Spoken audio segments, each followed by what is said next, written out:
Vas-y, bouge. Nul. Bouge. Putain, mais ce flash est nul. Salut, c'est Xavier d'Objectif Photographe. Comme vous l'avez compris, aujourd'hui on va parler flash. Vous êtes beaucoup de personnes à vous poser des questions sur le sujet, alors ne perdons pas de temps, c'est parti.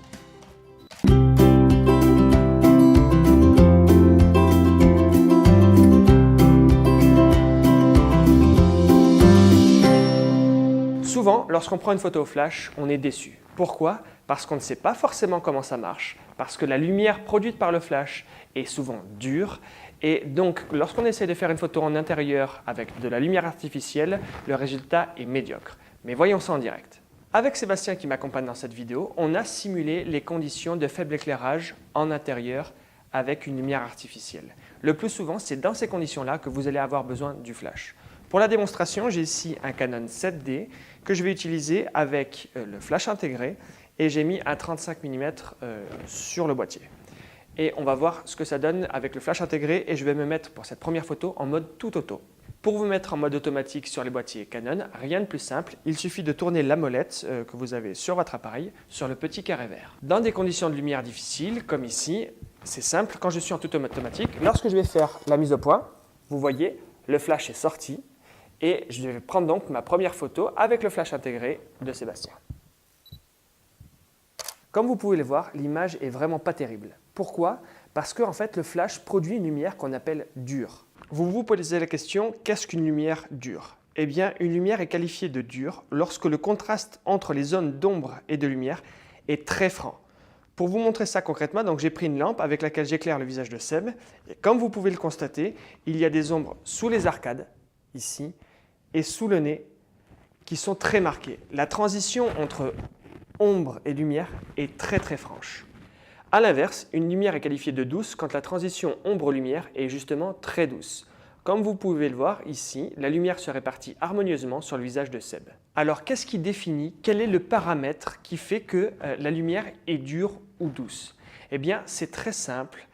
La dureté de la lumière dépend de la taille de la source de lumière par rapport au sujet. Retenez bien cette phrase, car en photographie, c'est très important. La dureté de la lumière dépend de la taille de la source lumineuse par rapport au sujet. Prenons un exemple, le soleil. Si on prend la taille brute du soleil, elle est énorme. Le soleil est 1 million de fois plus grand que la Terre. Donc normalement, ça devrait produire une image douce, on est d'accord, parce que la taille est énorme.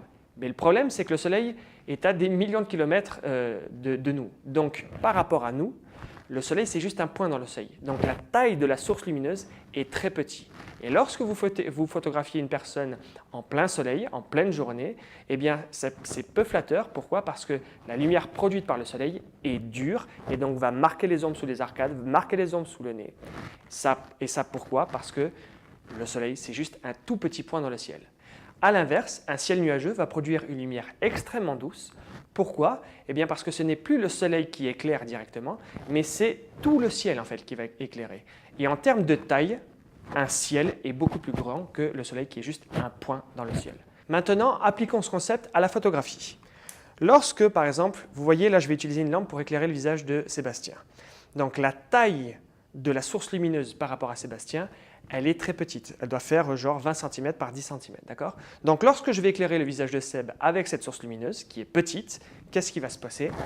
Comme vous pouvez le voir, Seb regarde la caméra, comme vous pouvez le voir, ça va dessiner des ombres très marquées. Vous voyez, peu importe le sens dans lequel je vais orienter la lumière, ça va produire des ombres très marquées. Pourquoi? Parce que la taille de la source lumineuse est très petite par rapport au sujet. Maintenant, voyons ce que ça donne avec un diffuseur. Cet accessoire-là, photo, qui diffuse la lumière, comme son nom l'indique. Donc, je vais toujours utiliser la même source lumineuse, d'accord? Ma lampe, avec laquelle je vais éclairer Seb. Donc, vous voyez que la lumière est dure, transition ombre-lumière très franche. Et je vais placer le diffuseur entre Seb et la lumière. Et là, vous voyez immédiatement, la lumière est plus douce. Pourquoi? Parce que là, ce n'est plus vraiment ici la lampe toute seule qui éclaire le sujet, mais c'est tout le diffuseur. Et quand on compare la taille entre ça, la lampe, et le diffuseur, il n'y a juste pas photo. Ici, ça fait 20 cm par 10 cm, alors que le diffuseur fait 1 mètre de diamètre. Et donc la taille de la source lumineuse est beaucoup plus grande par rapport au sujet, Sébastien, et donc la lumière produite est beaucoup plus douce. tout simplement. Maintenant que ce petit cours sur la lumière est terminé, appliquons ça à ce qui nous intéresse, c'est-à-dire le flash. D'après vous, la source lumineuse, la taille de la source lumineuse, ici, elle est plutôt grande ou petite? Eh bien, vous l'avez compris, la taille de la source lumineuse est minuscule. Donc c'est pour ça que la lumière produite par le flash intégré est extrêmement dure. Ce qui m'amène à une conclusion à la fois dramatique et inéluctable. Pour moi, il est très difficile de faire de bonnes images avec le flash intégré. Voilà, qu'on se le dise, le flash intégré, pour moi, c'est juste bon à, par exemple, déboucher les ombres si vous prenez une photo en plein air. Mais ça s'arrête là. Alors vous vous posez la question, mais quelle est la solution pour prendre de bonnes photos au flash? Eh bien, il va falloir vous équiper d'un flash Cobra. Vous n'êtes pas obligé de dépenser une fortune dans votre flash. Vous devez juste faire attention à ce qu'il y ait au moins deux fonctions. La première fonction, c'est que votre flash puisse shooter en ce qu'on appelle en mode TTL.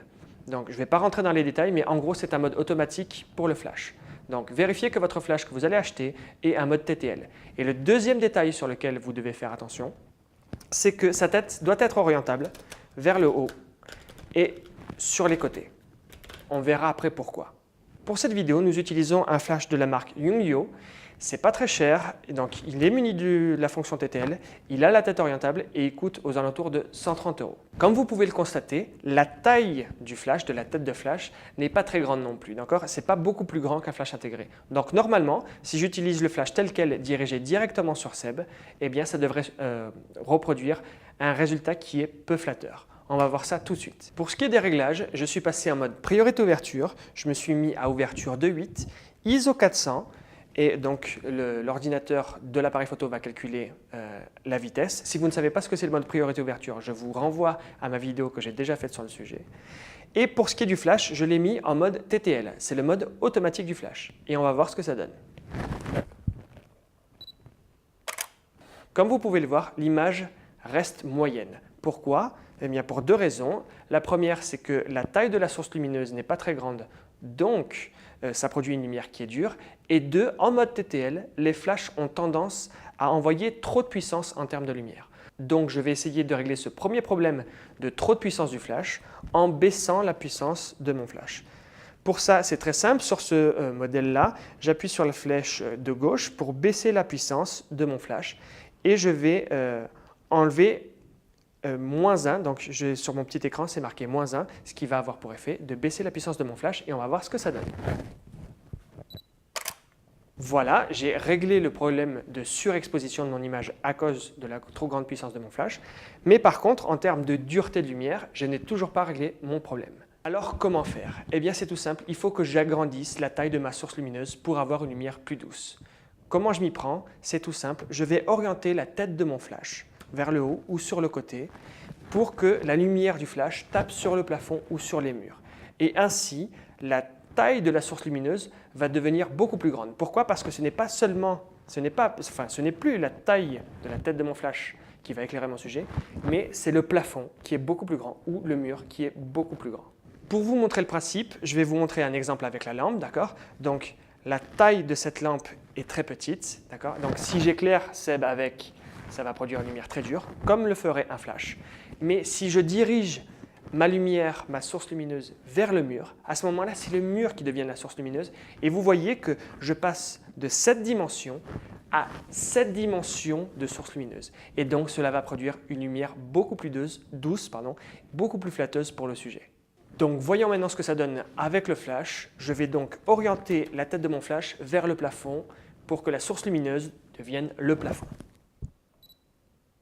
Comme vous pouvez le constater, l'image produite est bien meilleure car la lumière est plus douce. Autre façon d'utiliser le flash, c'est de diriger donc la tête de flash sur un mur assez proche du sujet.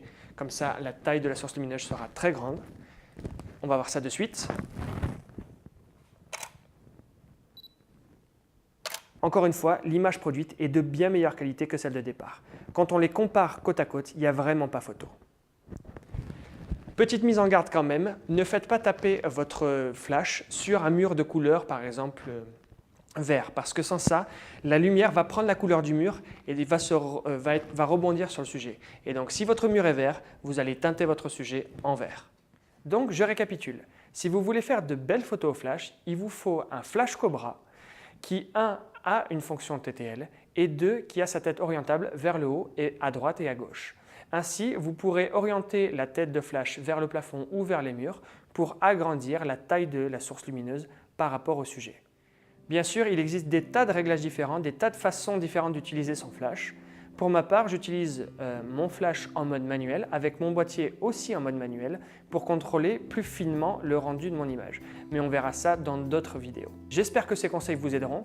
Si vous ne voulez rien louper des futures vidéos qui s'annoncent fantastiques, vous pouvez vous abonner en cliquant ici sur ma chaîne YouTube et vous pouvez toujours avoir accès à ma vidéo bonus sur la retouche portrait en cliquant ici.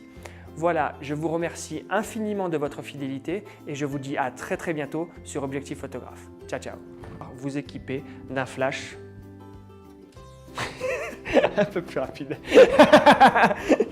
Et Sébastien, qu'est-ce qui va se passer? Vous voyez, je tremble, j'ai Parkinson.